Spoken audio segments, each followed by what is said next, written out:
So ito guys, makita ninyo, ito yung sinyalis na talagang yung gobernong ito ay walang respeto sa mga nagpapalamon sa kanila.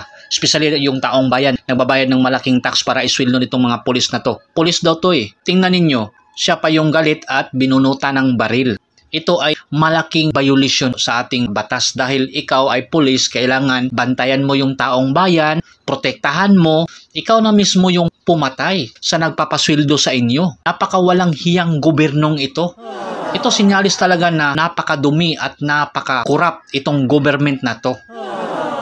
Grabe, wala tayong masabi. Nagmamahalan pa lahat, ganito pa ginagawa ng ating mga public servant. Walang respeto, walang disiplina, parang hindi nakapag-aral. Dapat itong patayin itong mga ganitong klaseng public servant kasi sila yung binabayaran ng taong bayan.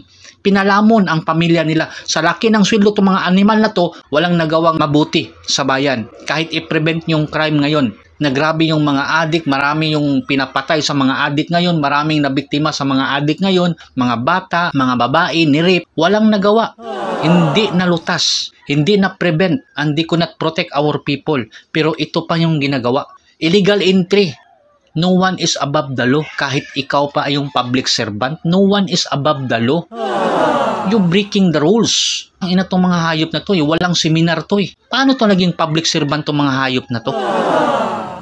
Alam niyo kung stigong pa yung presidente ngayon, bibigyan agad ng aksyon to. Kasi malaki yung na-contribute ng ating mga drivers. Nagbabayad ng lahat ng mga violation, yung permit, yung registration, yung license. Nako, billion po ang nakukulikta ng ating government para isweldo itong mga police to protect our people, to prevent crimes, and igalang tayo. Yun po yung trabaho ng isang public servant, ng isang enforcer. Illegal po yung, that is a big violation po sa ating government, yung mga ganitong mga pangyayari. Ano, democratic country ba tayo o communist country? Mabuti pa yung communist country. Mahal pa yung mga kababayan nila. Pinoprotektahan pa. Pero itong mga gagong to, tayo pa yung nagpapasildo, nagpapalamon sa pamilya nila, sila pa ang pumapatay ng mga ordinaryong tao.